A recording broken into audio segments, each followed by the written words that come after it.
They remembered the smell first, salt on metal, fuel on cold air, and the unmistakable tension of men who were about to gamble their lives on a mission the world believed impossible. Somewhere in the vast Pacific, aboard the USS Hornet, 16 B-25 Mitchell bombers sat lashed to the deck like chained beasts. Their propellers were still. Their crews stood silently beside them, eyes fixed not on the skies, but on the horizon they were never meant to see this close. To any sailor aboard the Hornet that morning, the sight was madness. These bombers were not naval aircraft. They were land-based machines, too large, too heavy, too hungry for runway. They needed thousands of feet to take flight. The Hornet could give them only the length of a heartbeat, and then nothing but ocean. Yet this was exactly the point. America, just 4 months after the devastation of Pearl Harbor, was still staggering, wounded, furious, searching for a way to strike back. Japan believed it had delivered a crippling blow. Its leaders were confident that the United States, humiliated and bloodied, lacked the strength, the will, or the imagination to retaliate. Newspapers across the world echoed a similar sentiment. The American war machine is too slow. The spirit is broken. Its vast distances are its weakness. But deep within the U.S. military hierarchy, a different conviction was forming, a contradiction that would reshape the course of the war. What the world saw as weakness, one man saw as opportunity. That man was Lieutenant Colonel James Harold Doolittle, scientist, daredevil, aviator, and a master of turning sheer audacity into engineering reality. He believed that America did not need overwhelming force to send a message. It needed a spark. A sign that the country was not just alive but awakening. The idea he proposed bordered on lunacy. Launch medium-sized army bombers from the deck of a Navy carrier.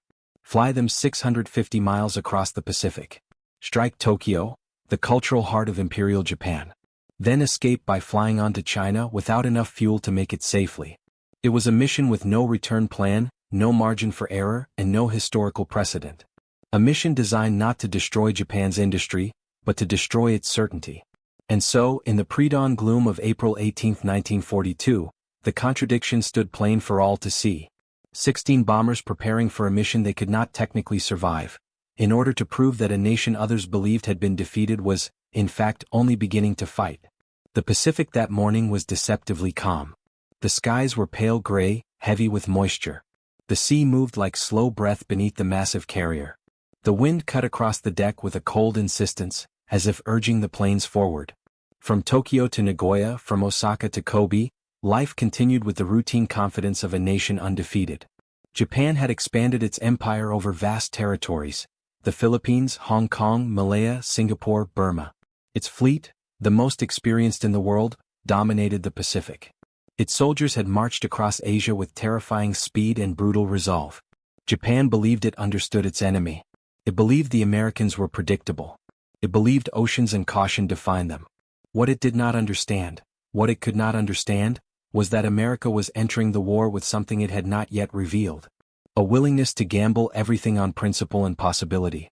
The Doolittle raid was more than a military strike. It was a psychological operation, a strategic message sent through flames and engine noise.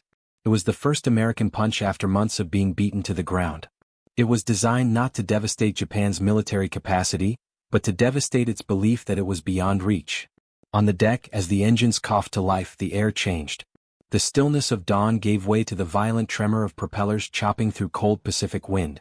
The bombers shuddered, their wings trembling with the strain of a takeoff they were never designed to attempt. Crews tightened straps, exchanged final looks, and braced themselves. There is a particular kind of fear that lives beneath courage. A quiet, internal ache that only emerges when one knows the odds are impossible. Many of the men aboard those bombers had accepted, silently and without ceremony, that they would not return. And yet, there was no hesitation.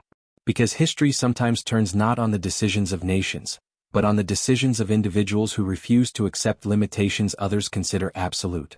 Japan, for all its military brilliance, had committed its own form of misjudgment, a belief that American restraint equaled American weakness. That the industrial giant across the Pacific could be stunned long enough for Japan to build an empire beyond challenge. That the psychological wound of Pearl Harbor had crippled American resolve. But the sound rising from the Hornet's deck, the roar of 16 bomber engines, was the loudest contradiction imaginable. For Japan, the Doolittle raid would be a shock. For America, it would be a rebirth. To fully understand the magnitude of this moment, one must recall the exact shape of the world in early 1942. Germany was advancing deep into the Soviet Union. Britain stood battered and alone in Europe. Japan controlled nearly every strategic point in the Western Pacific. America's Pacific Fleet lay at the bottom of Pearl Harbor. Soldiers were trapped on Bataan. Wake Island had fallen. Corregidor was desperate. Morale was collapsing. The United States was armed with anger, but not yet with momentum. The Doolittle raid changed that. It brought together contradictions. Land-based bombers on water. A suicidal mission meant to spark life. A tiny strike designed to echo across continents. Victory measured not in destruction but in belief. It was the moment America shifted from reaction to initiative. As the first bomber crept toward the edge of the deck, the sea heaving more violently now, waves rising, wind threatening to push the aircraft into the ocean, the tension aboard the Hornet reached its breaking point. This was the moment where engineering and courage collided. The carrier pitched forward. The bomber accelerated. 2 tons of metal thundered down the deck. For a few seconds there was only noise, the full-throated roar of engines fighting gravity. Then, impossibly, the plane lifted. Not gracefully but desperately, dragging itself into the air at the last possible instant. A cheer erupted across the ship. Not because the mission had succeeded, far from it, but because possibility, that fragile ember in wartime, had suddenly become real. One by one the bombers took flight. One by one they disappeared into the gray horizon. One by one, men crossed the line between survival and sacrifice. And far across that same horizon the Japanese Empire, confident, unchallenged, and convinced of its invulnerability, was about to learn that the war it believed it had already won was only beginning. This story is not merely about planes and bombs. It is about perception, the perception of strength, the illusion of safety, the power of daring ideas. It is about how nations misunderstand each other, and how moments of courage can shift the course of global conflict. The Doolittle raid was small in destruction, but enormous in meaning. It forced the Japanese military to reconsider everything. It ignited American morale. It revealed that warfare in the modern age would be shaped not just by machines and armies, but by imagination, and the willingness to do the impossible. This is the story of the strike that awoke Japan, and marked America's true beginning in World War II. A story of audacity against certainty, courage against calculation, and the undeniable truth that sometimes the most powerful force in history is not strength, but the refusal to accept defeat. Before the roaring engines, before the trembling decks of the USS Hornet, before the world re-evaluated what America was capable of, there was only fear. Fear and humiliation. In December 1941, the United States of America, long convinced that oceans protected it from foreign war, was shaken awake by the thunder of Japanese aircraft over Pearl Harbor. In just 110 minutes, the illusion of distance collapsed. Battleships burned like oil-fed pyres. Sailors leapt into flaming water. The Pacific Fleet, the great symbol of America's reach, lay crippled. In Tokyo, the architects of the attack celebrated.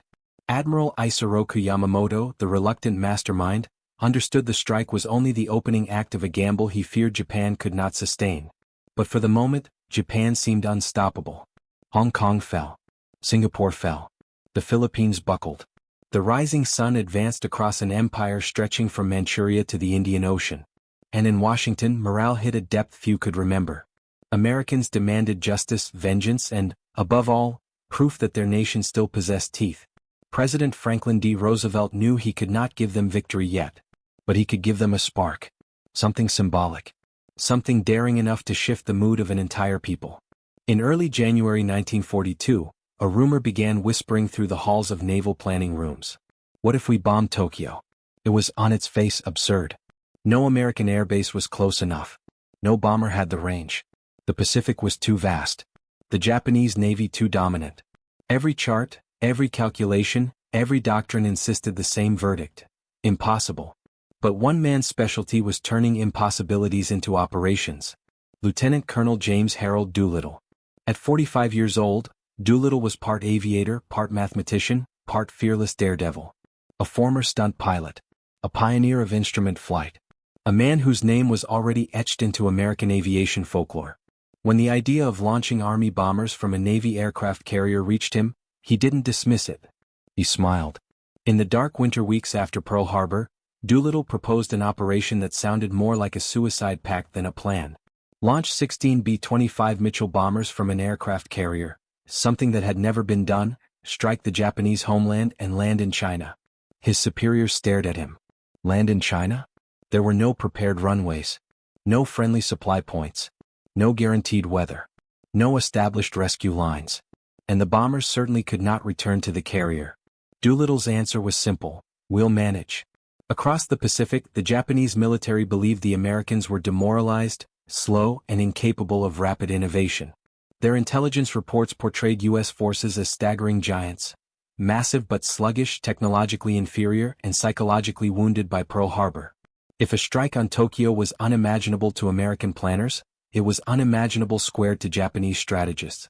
But America had just entered a new phase of war, one defined not by perfect plans but by audacity. In February 1942, the USS Hornet quietly slipped from dock with an unusual collection of cargo. 16 B-25 bombers tied down to her flight deck with chains, their propellers pointed toward the horizon. The Navy crew stared at them with disbelief. The Army pilots walked the deck with equal disbelief. Everyone knew they were participating in history. Whether they would survive it was another matter. Training began in earnest. Lieutenant Henry Miller, a naval flight instructor, pushed the Army pilots harder than they'd ever been pushed. He taught them to lift heavy bombers off short decks, something air doctrine insisted was foolishness. During one session, Miller pointed at the painted white line representing the edge of a carrier deck. "You cross this too slow," he warned, "you die." The pilots nodded. They all knew the truth. This mission required precision bordering on the supernatural. The B-25 was never designed for carrier operations. Its engine strained. Its landing gear groaned. Every takeoff practice was a miracle disguised as a routine drill. And yet, day after day the miracle held. Across the ocean, Admiral Yamamoto began planning Japan's next steps. He believed America's spirit was crushed. He believed the Pacific War would be settled before American industry could awaken. He believed the initiative was firmly Japan's. And that was the fatal miscalculation at the heart of this entire story. On April 1, 1942, the USS Hornet rendezvoused with the USS Enterprise and Task Force 16 under the command of Admiral William Bull Halsey. The sight was unprecedented: two carriers, one loaded with bombers, the other with fighters to defend the strike group. Sailors stared across the decks, stunned by the Army aircraft sitting on a naval warship. Halsey's order reverberated through the fleet. Task Force 16 will proceed as directed. This force is bound for Tokyo.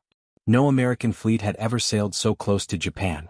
By April 17, they reached the designated launch point, 650 miles from Japan. But fate intervened. A Japanese picket boat spotted the task force. The Americans destroyed it, but they knew it had transmitted at least one warning. The mission was compromised. Doolittle faced a choice: launch early and risk running out of fuel over China, or abort the entire operation. He didn't hesitate. "We go now." Halsey felt the weight of that decision. If the winds shifted or fuel calculations were off by so much as a fraction, every bomber crew would crash into the sea. But he saluted Doolittle's resolve. The order went out across the decks: "All pilots to your aircraft. Prepare for immediate launch." In the gray morning light of April 18, 1942, the Pacific swelled beneath the carrier decks. The skies were cold. The wind whipped with a force that rattled metal. The Hornet turned into the gale, engines roaring to squeeze out every possible knot of headwind. Doolittle climbed into the first B-25. He wasn't just the commander, he insisted on leading the charge. Deck crews pulled away wheel chocks. Pilots warmed engines, vibrating the deck with thunderous force. Sailors lined the rails, silent. At 8:20 a.m., Doolittle pushed the throttles forward. The bomber lurched. The deck officer dropped his flag. The lead aircraft raced toward the edge of the carrier, its nose lifting too slowly, the ocean rising too fast.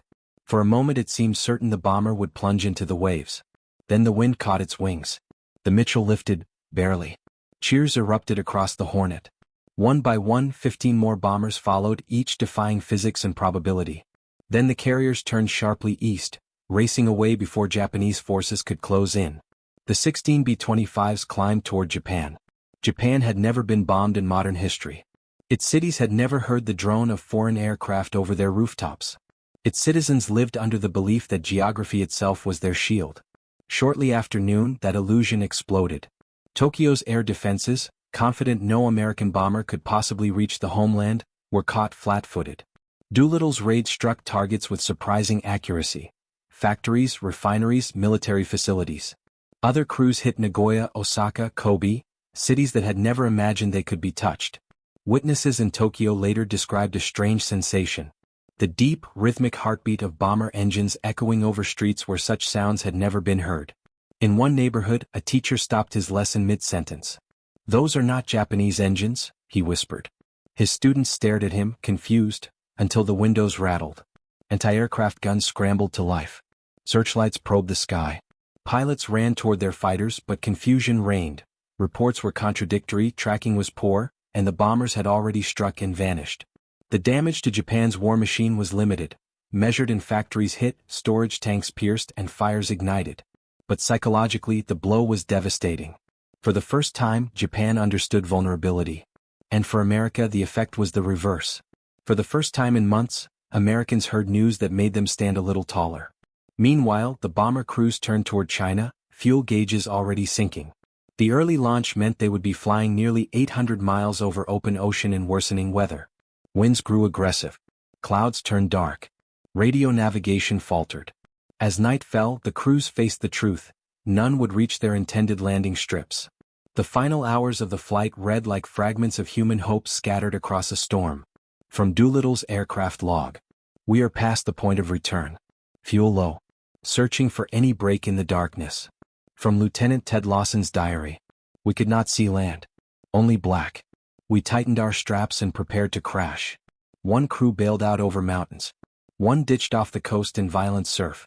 Others leapt into darkness not knowing whether they would land in friendly territory, Japanese patrol zones, or the jagged teeth of the Chinese highlands." Chinese villagers risked their lives to rescue dozens of Americans. But not all crews were so fortunate. 8 were captured by Japanese forces. Of them, 3 were executed after brutal interrogation. 1 died from starvation and abuse. The survivors endured years of imprisonment that left lifelong scars. Doolittle himself crash-landed in China. He crawled from his wrecked bomber believing the mission had been a failure, believing he was likely to be court-martialed for losing all 16 aircraft. He had no idea that he had just become a national hero. Japan's response was immediate and severe. The raid shattered military confidence and enraged political leaders. They demanded answers. How had American bombers reached Japan? What gaps in defense had allowed it? Yamamoto understood the deeper danger. If the United States could strike Japan this early in the war, their industrial might, once fully mobilized, would be unstoppable. His solution was bold: destroy the remaining American carriers and break U.S. naval power in one decisive blow. His target: Midway. Thus, in a direct line, the Doolittle raid precipitated the Battle of Midway, one of the most pivotal clashes of the 20th century. Japan's rush to retaliate led to catastrophic miscalculations. American codebreakers gained vital insights from Japan's reaction. And 2 months later, Japan's carrier fleet would be crippled beyond repair. On the American home front, the raid was a lightning bolt across the national psyche. Newspapers declared victory. Morale surged. The narrative shifted from despair to determination. People believed again. But the costs were not forgotten. The Chinese people paid the heaviest price. In retaliation for aiding the raiders, Japanese forces launched the Zhujiangjiangxi campaign, massacring an estimated 250,000 civilians. Entire villages were burned. Families slaughtered. It was one of the war's most brutal reprisals, almost unknown to Western audiences but etched in Chinese memory. In the aftermath, the Doolittle raid became more than an airstrike. It became a symbol of what desperation can create, and what courage can accomplish. Strategically, the raid did not cripple Japanese production. It did not alter supply lines. It did not destroy military headquarters or factories at a scale that affected the war's machinery. But it did something far more profound. It changed the psychology of both nations. For Japan, it shattered the myth of invulnerability. For America, it proved that resilience is a weapon. The B-25 bombers launched from the Hornet were not just machines. They were messengers carrying a single declaration across the Pacific. America had begun to fight, and would not stop until the war was won.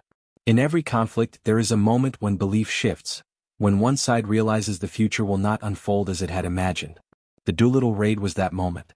Not because of the damage it inflicted, but because of the vision it represented. The idea that ingenuity, daring, and unity could overcome even the darkest chapter of national despair. And in that sense, the strike that awoke Japan was also the strike that awakened America. The ocean lies quiet now. Not the steel-torn waters of 1942, not the smoke-carved horizon over Tokyo, but a calmer sea, one shaped by the long, tidal echoes of choices made by men who believed they might never return. History often hides its turning points in thunder, but sometimes the true change comes afterward, in the silence, when nations begin to understand what has really happened. The Doolittle raid was only a single strike, 80 men in 16 planes. By any traditional measure of war, it was small. A pinprick. A symbolic gesture. A raid that barely scratched the industrial spine of the Japanese Empire. And yet, as the decades rolled forward, something extraordinary became clear. What mattered was not the fire that fell on Tokyo, but the idea launched from the deck of the USS Hornet that morning. This was the paradox of the raid. Strategically modest. Emotionally seismic. Tactically limited. Psychologically devastating. A reminder that in war, numbers may shape battles, but belief shapes nations. As Japan surveyed the scattered damage on April 19, 1942, its military leaders understood an uncomfortable truth. The Americans, these people they believed broken, humiliated at Pearl Harbor, were not waiting, not rebuilding slowly, not hiding behind their coastline. They were moving, reaching, inventing ways to strike back that defied convention and logic. And they had commanders willing to gamble everything on a mission with almost no chance of survival. For Japan, this raid exposed an illusion they had cultivated for years, that the Pacific Ocean was a moat too wide to cross, that their cities were safe, that their war plans were flawless. But the sight of American bombers roaring over Tokyo shattered those assurances. The empire now felt the tremor of insecurity, a tremor that would grow month after month until it became a landslide. And for the United States, this raid did something even more profound. It stitched the national spirit back together. It replaced the shock of Pearl Harbor with the determination to fight. Newspapers carried stories of the men who volunteered knowing they might not return. Mothers who had wept in December now wrote letters filled with pride. Children spoke the name Doolittle with reverence, not because he bombed Tokyo, but because he proved something their country desperately needed to believe, that they were not defeated. This is the lasting paradox of the Doolittle raid. The deeper its details were examined, the more its meaning expanded far beyond its physical size. It altered strategy, morale, propaganda, and politics. It reshaped the decision-making of two nations heading toward a collision far greater than either imagined. Japan's response would ignite the battles that defined the Pacific War. Insecurity drove them to push outward, to fortify, to overreach. In their determination to strike the Americans before America could strike again, they rushed toward Midway, and into the jaws of their own undoing. The Doolittle raid forced their hand. Their fear became strategy, their pride became vulnerability. For the United States, the raid became the flame that lit a vast forge. Industries accelerated. Training programs expanded. Recruitment surged. America's war machine, which had been awakening slowly, now roared to life with a sense of urgency that surprised even its own commanders. But perhaps the most enduring legacy lies not in the geopolitical shift, but in the faces of the men who flew the mission. These were not mythical heroes. They were pilots barely past their 20s. Gunners and engineers who had grown up during the Great Depression. Citizens who loved baseball, Sunday picnics, cars they fixed with their own hands. Yet they stepped willingly into a mission whose survival odds were so thin they could almost see through them. Some crashed in fields. Others into the sea. Several were captured. A few never made it home. And yet, in their diaries and letters, a quiet consistency appears. None regretted their choice. The raid, to them, was not about destruction. It was about restoring balance, about proving to the world that tyranny does not dictate the boundaries of possibility. Today, historians still debate the strategic value of the mission. They measure tonnage destroyed, morale boosted, consequences triggered. But those metrics only tell half the story. The raid's true weight lies in something intangible, the sudden shift in global psychology. The realization that the war was not static. Not predetermined. Not a straight line from aggression to dominance. The Doolittle raid disrupted the story of World War II. It introduced chaos where one side believed there was certainty. It redefined how far an air force could reach, how inventive a military could become, and how deeply human courage can reshape the momentum of nations. There is a quietness to its legacy now, softened by time. The aircraft carriers that once carried these men into the unknown now sit as monuments. The B-25s that thundered over Tokyo are museum pieces. The pilots who once felt the wind at 600 feet are now remembered in archives, memorials, and the stories families pass down to grandchildren. Yet their message has not faded. It remains carved into the collective memory of every nation that understands what it means to fight for survival, for dignity, for the belief that one act of courage can alter the trajectory of history. When we look back today, the moral irony is unmistakable. Japan had struck first at Pearl Harbor to eliminate American resolve. But the Doolittle raid, small, desperate, improvised, became the spark that solidified that resolve. And in their effort to retaliate for this humiliation, Japan accelerated its own defeat. Victory carried its own hidden cost for America as well. The raid symbolized the beginning of a new era of warfare, one where technological reach, industrial power, and global strategy would define the shape of the world after 1945. The United States, in rising to confront an empire, discovered the weight of global responsibility, a burden it still carries today. Still, one image endures: a lone B-25 rising from the deck of the USS Hornet, struggling against wind and waves, climbing toward a distant horizon. That image captures everything the raid represents: courage against uncertainty, defiance against fear, innovation against limitation. In the end, the Doolittle raid teaches us something universal: that the most powerful moments in history are often born from desperation, not dominance. That civilizations reveal their character not when victory is easy, but when hope is fragile. And that humanity's greatest weapon is not machinery or firepower, but the stubborn belief that even the smallest action, taken at the darkest hour, can shift the future. As the camera pulls back, over the Pacific, over the fading silhouettes of carriers, over the distant lights of modern Tokyo and San Francisco, we are left with a simple truth: history does not turn because of the size of an action, but because of the courage it awakens. And in April 1942, over an ocean at war, 80 men lit a spark that changed the world.